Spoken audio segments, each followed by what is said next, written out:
Hi, എല്ലാവർക്കും നമസ്കാരം. എൻ്റെ പേര് ജിഷാനു. ഞാൻ കാനഡയിൽ ആയിട്ട് വർക്ക് ചെയ്യുന്നു. ജോൻജാക്ക് അക്കാഡമിയിൽ നിന്നാണ് ഈ പുതിയ വീഡിയോ.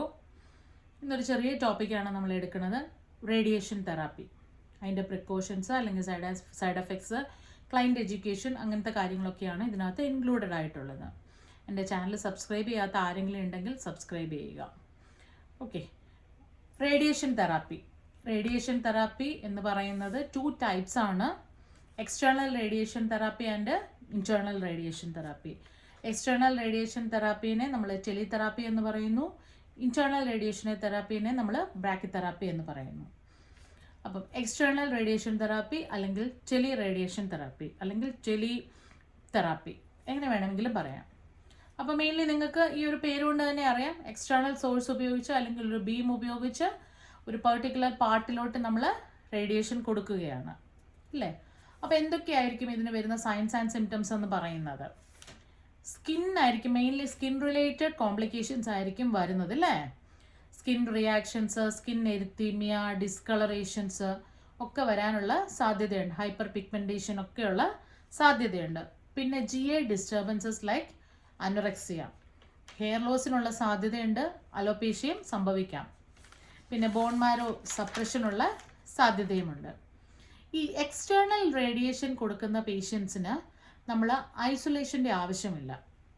നമുക്കൊരു തെറ്റിദ്ധാരണയുണ്ട്, ഏത് റേഡിയേഷൻ കൊടുത്താലും നമ്മൾ പേഷ്യൻറ്റിനെ ഐസൊലേറ്റ് ചെയ്യണം അല്ലെങ്കിൽ നമ്മൾ അവരിൽ നിന്ന് ദൂരെ മാറി നിൽക്കണം. ഇല്ല, ഈ എക്സ്റ്റേണൽ എന്ന് പറയുന്ന ഒരു പർട്ടിക്കുലർ പാർട്ട് അവർ എവിടെയാണോ ക്യാൻസർ, ആ പർട്ടിക്കുലർ പാർട്ട് അവർ മാർക്ക് ചെയ്ത് ഒരു വലിയ ബീമിൻ്റെ സഹായത്തോടുകൂടി, അതായത് ആ ഒരു പോയിന്റിലേക്ക് മാത്രമാണ് അവർ റേഡിയേഷൻ കൊടുക്കുന്നത്. അത് വേറൊരാളിലേക്കും അത് വരില്ല. ഓക്കെ, പക്ഷേ നമ്മൾ ചില ക്ലയൻറ്റ് എഡ്യൂക്കേഷൻസ് നമ്മൾ കൊടുക്കണം. എന്താന്ന് വെച്ച് കഴിഞ്ഞാൽ, wash the irradiated area gently each day with warm water. Mild soap use ചെയ്യാം. പിന്നെ ഹാൻഡ് യൂസ് ചെയ്ത് നമ്മൾ വാഷ് എടുക്കുന്ന സമയത്തോ അല്ലെങ്കിൽ ഷവർ എടുക്കുന്ന സമയത്തോ ഒക്കെ ഈ വാഷ് ക്ലോത്ത് യൂസ് ചെയ്യാതെ ഹാൻഡ് വെച്ചിട്ട് സോപ്പ് അപ്ലൈ ചെയ്യുന്നതായിരിക്കും നല്ലത്. പിന്നെ ഈ പേഷ്യൻസിനോട് നമ്മൾ പ്രത്യേകം എഡ്യൂക്കേറ്റ് ചെയ്യേണ്ടതാണ്. അവരുടെ ദേഹത്ത് മാർക്ക് ചെയ്തിരിക്കുന്ന സൈറ്റ് മാക്സിമം അത് റിമൂവ് ചെയ്യാൻ വേണ്ടി ശ്രമിക്കരുത്. കാരണം ചിലവർക്കെന്ന് പറഞ്ഞാൽ കുറേ ദിവസങ്ങളുണ്ടാവും ഈ റേഡിയേഷൻ, അല്ലേ? അപ്പം ഒറ്റ ദിവസം കൊണ്ട് ചിലവരുടെ റേഡിയേഷൻ തെറാപ്പി തീരില്ല. അപ്പോൾ ഓൾറെഡി ആ സൈറ്റ് മാർക്ക് ചെയ്തിട്ടുണ്ടാവും. അത് ഒരു കാരണവശാലും റിമൂവ് ചെയ്യാൻ ശ്രമിക്കരുത്. പിന്നെ സോഫ്റ്റ് ക്ലോത്തിങ്സ് യൂസ് ചെയ്യുക, കോട്ടൺ ക്ലോത്ത്സ് യൂസ് ചെയ്യുക. എക്സ്പോഷർ ടു ഹെവി സൺ അല്ലെങ്കിൽ പിന്നെ അവോയ്ഡ് സ്വിമ്മിങ്. കാരണം എന്നാന്ന് വെച്ച് കഴിഞ്ഞാൽ ആ വാട്ടറിലുള്ള കെമിക്കൽസ് ഈ സ്കിന്നുമായിട്ട്, ഓൾറെഡി സ്കിന്ന് റേഡിയേഷൻ കഴിഞ്ഞ സ്കിന്നാണല്ലോ, അപ്പം ആ ഒരു കെമിക്കൽസിൻ്റെ ആക്ഷൻ ഉണ്ടാവാൻ സാധ്യതയുണ്ട്. ഉള്ളതുകൊണ്ട് നമ്മൾ അവോയ്ഡ് സ്വിമ്മിങ് എന്ന് അവരോട് നമ്മൾ പറയാറുണ്ട്. ഓക്കെ, നെക്സ്റ്റ് വൺ എന്ന് പറയുന്നത് സീൽഡ് ഇൻറ്റേർണൽ റേഡിയേഷൻ. അത് ശരിക്കും ഡേഞ്ചറസ് റേഡിയേഷൻ ആണ്. അതെന്താണെന്ന് വെച്ച് കഴിഞ്ഞാൽ, ഒരു പർട്ടിക്കുലർ ബോഡിയുടെ ഒരു പാർട്ടിൽ ഒരു ഇംപ്ലാന്റ് നമ്മൾ ഇൻട്രൊഡ്യൂസ് ചെയ്യുന്നു. അതിനകത്ത് നിന്ന് റേഡിയേഷൻ എമിറ്റ് ചെയ്തുകൊണ്ടിരിക്കുന്നു, അല്ലേ? എസ്പെഷ്യലി തൈറോയിഡ്, യൂട്രൈന്, സെർവിക്കല്, ബ്രസ്റ്റ്, ലങ്, അങ്ങനെയുള്ള ക്യാൻസറസിനൊക്കെ നമ്മളിത് യൂസ് ചെയ്യാറുണ്ട്. പേഷ്യൻ്റ് തന്നെ റേഡിയോ ആക്റ്റീവാണ്. ബട്ട് എക്സ്ക്രീഷൻസ് ഒന്നും റേഡിയോ ആക്റ്റീവ് അല്ല. ഓക്കെ, പേഷ്യൻ്റ് എക്സ്ക്രീഷൻസ് ഒന്നും നമ്മൾ ഡേഞ്ചറസ് അല്ല. പക്ഷേ പേഷ്യൻറ്റിൽ നിന്ന് തന്നെ ഇത് പുറത്തോട്ട് എമിറ്റ് ചെയ്യുന്നുണ്ട്. പിന്നെ പേഷ്യൻ്റെ ബെഡ് എപ്പോഴും 30 ഡിഗ്രിയിൽ നമ്മൾ എലിവേറ്റ് ചെയ്യാൻ ശ്രമിക്കണം. ഓക്കെ, അപ്പം നമ്മൾ ഇങ്ങനെയുള്ള പേഷ്യൻസിൻ്റെ അടുത്ത് നമ്മൾ ക്ലയൻറ്റ് എഡ്യൂക്കേഷൻ എന്നത് പറയണമെന്ന് വെച്ച് കഴിഞ്ഞാൽ, നമ്മൾ യൂഷ്വലി ഈ പേഷ്യൻറ്റിനെ ഒരു പ്രൈവറ്റ് റൂമിലാണ് ആക്കുന്നത്. നമ്മൾ പറയാറുണ്ട്, നഴ്സസ് കെയറിന് കയറുമ്പം അറ്റ് എ സ്ട്രെച്ച് നമുക്ക് ചെയ്യേണ്ട കാര്യങ്ങൾ, മാക്സിമം കാര്യങ്ങൾ ഒരു എൻട്രിയിൽ നമ്മൾ ചെയ്യാൻ ശ്രമിക്കുക. പിന്നെ റേഡിയേഷൻ ബാഡ്ജസ് ഒക്കെ ഉണ്ടെങ്കിൽ അതെല്ലാം ധരിച്ചിട്ട് വേണം നമ്മൾ ഈ പേഷ്യൻറ്റിൻ്റെ അടുത്ത് പോകാൻ വേണ്ടിയിട്ട്. പിന്നെ 30 മിനിറ്റ്സ് കൂടുതൽ നമ്മൾ ഒറ്റ സ്ട്രെച്ചിൽ നമ്മൾ അവിടെ സ്പെൻഡ് ചെയ്യാൻ പാടില്ല. നേഴ്സസിന് അസൈൻമെൻറ്റ്സ് റൊട്ടേറ്റ് ചെയ്ത് കൊടുക്കണം. അത് ഡെയിലി ഒരാൾക്ക് തന്നെ ഈ സെയിം പേഷ്യൻറ്റിനെ കിട്ടരുത്. പ്രഗ്നൻറ്റ് സ്റ്റാഫിനെ നമ്മൾ അവോയ്ഡ് ചെയ്യണം അവിടെ നിന്ന്. പിന്നെ നമ്മൾ വിസിറ്റേഴ്സിനെ ലിമിറ്റ് ചെയ്യണം. അതുപോലെ തന്നെ ഇൻസ്ട്രക്റ്റ് ചെയ്യണം 6 feet മാറി നിന്നിട്ട് വേണം ഇവരോട് സംസാരിക്കാനെന്ന്. ഇത്രയുമൊക്കെയാണ് നമ്മൾ ക്ലയൻറ്റ് എഡ്യൂക്കേഷനകത്ത് പറയുന്നത്. പിന്നെ നമ്മൾ ഇവർ യൂസ് ചെയ്യുന്ന ലിനൻസും കാര്യങ്ങളുമൊക്കെ നമ്മൾ സേഫായിട്ട് ഡിസ്പോസ് ചെയ്യണം. പക്ഷേ എക്യുപ്മെൻറ്റ്സ് നമുക്ക് ക്ലീൻ ചെയ്ത് യൂസ് ചെയ്യാവുന്നതാണ്. ഓക്കെ, നെക്സ്റ്റ് വൺ എന്ന് പറയുന്നത് അൺസീൽഡ് ഇൻറ്റേർണൽ റേഡിയേഷൻ. അതായത് IV വഴിയോ ഓറൽ വഴിയോ അഡ്മിനിസ്റ്റർ ചെയ്യുന്നതിനാണ് നമ്മൾ അൺസീൽഡ് ഇൻറ്റേർണൽ റേഡിയേഷൻ എന്ന് പറയുന്നത്. ഇതിനകത്ത് എക്സ്ക്രീഷൻ ഹാംഫുള്ളാണ്. പ്രൈവറ്റ് റൂം സെപ്പറേറ്റ്ലി അല്ല, പക്ഷെങ്കിൽ ഇവരുടെ ലിനന് അങ്ങനത്തെ കാര്യങ്ങളൊക്കെ നമ്മൾ സെപ്പറേറ്റ് ആയിട്ട് നമ്മൾ വാഷ് ചെയ്യാൻ ശ്രമിക്കണം. പിന്നെ ഒരു കാര്യം കൂടെ ഞാൻ ഇതിൻ്റെ കൂട്ടത്തിൽ തന്നെ പറയുകയാണ്.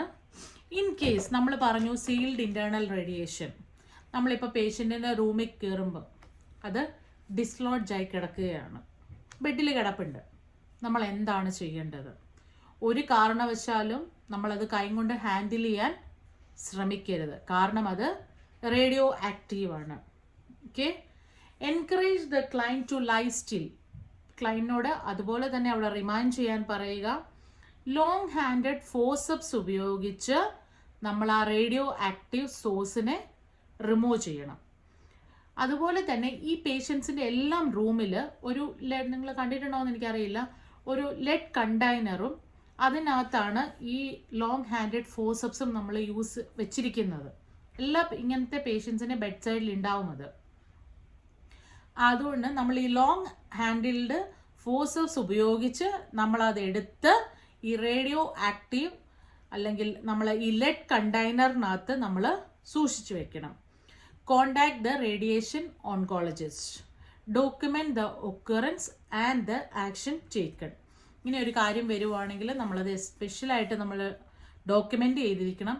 കാരണം ഒരു പെർട്ടിക്കുലർ ടൈം പീരീഡിലേക്കായിരിക്കുമല്ലോ ഇത് അവരെ ഇൻട്രൊഡ്യൂസ് ചെയ്തത്.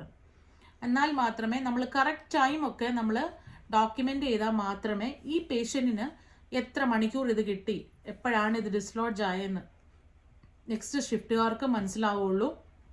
എന്തെങ്കിലും ഒരു കാരണവശാൽ ഇതൊരു റെഫറൻസിന് അല്ലെങ്കിൽ പിന്നീട് ഒരു റെഫറൻസ് വരുവാണെങ്കിൽ നോക്കാൻ വേണ്ടിയിട്ടാണ്. അപ്പം ഇത് പ്രത്യേകം ശ്രദ്ധിക്കണം. സീൽഡ് റേഡിയേഷൻ ഇംപ്ലാന്റ് ഡിസ്ലോഡ്ജ് ആയാൽ നമ്മൾ എന്താണ് ചെയ്യേണ്ടതെന്ന് പ്രയോറിറ്റി ക്വസ്റ്റ്യനകത്ത് ഇത് വരാറുള്ളതാണ്. അതുകൊണ്ട് കെയർഫുള്ളായിട്ട് വായിക്കുക ക്വസ്റ്റ്യൻസ്. നിങ്ങൾ ആരെങ്കിലുമൊക്കെ എൻ്റെ ചാനൽ സബ്സ്ക്രൈബ് ചെയ്യാത്തവരുണ്ടെങ്കിൽ സബ്സ്ക്രൈബ് ചെയ്യുക. പിന്നെ എല്ലാവരും ഫോർമാലിറ്റീസൊക്കെ ചെയ്ത് തുടങ്ങിയെന്ന് വിശ്വസിക്കുന്നു. ഈ എക്സാം എഴുതാനുള്ളത് അതിനൊപ്പം തന്നെ നന്നായിട്ട് പഠിക്കുക. ക്വസ്റ്റ്യൻസ് ചെയ്യുമ്പം നിങ്ങളൊരു 2 or 3 പ്രാവശ്യം ഈ ക്വസ്റ്റ്യൻ പിന്നെയും വായിച്ച് നോക്കുക. ഒരു പ്രാവശ്യം വായിച്ചിട്ട് നമ്മളതിൻ്റെ നമ്മളവിടെ ഇങ്ങനെ ഓപ്ഷൻസ് കിടക്കുന്നു, നമുക്ക് തോന്നുവാണ് ഇത് കറക്റ്റ് ആണല്ലോ എന്ന്. ഒരിക്കലും നിങ്ങളങ്ങനെ പെട്ടെന്നൊരു ആൻസറിലേക്ക് നിങ്ങൾ എത്തരുത്. ഫസ്റ്റ് നിങ്ങൾ ശ്രദ്ധിക്കേണ്ട എന്നാന്ന് വെച്ച് കഴിഞ്ഞാൽ അതിനകത്തുനിന്ന് ഒമിറ്റ് ചെയ്യാൻ പറ്റുന്ന ആൻസേഴ്സ് ഉണ്ടെങ്കിൽ ഫസ്റ്റ് അത് ഒമിറ്റ് ചെയ്ത് വിടുക. നിങ്ങൾക്ക് പക്കായിട്ട് അറിയാവുന്നതാണെങ്കിൽ പോലും നിങ്ങൾ ക്വസ്റ്റ്യൻസ് പ്രാക്ടീസ് ചെയ്യുമ്പം നിങ്ങൾ അങ്ങനെ തന്നെ പഠിക്കുക.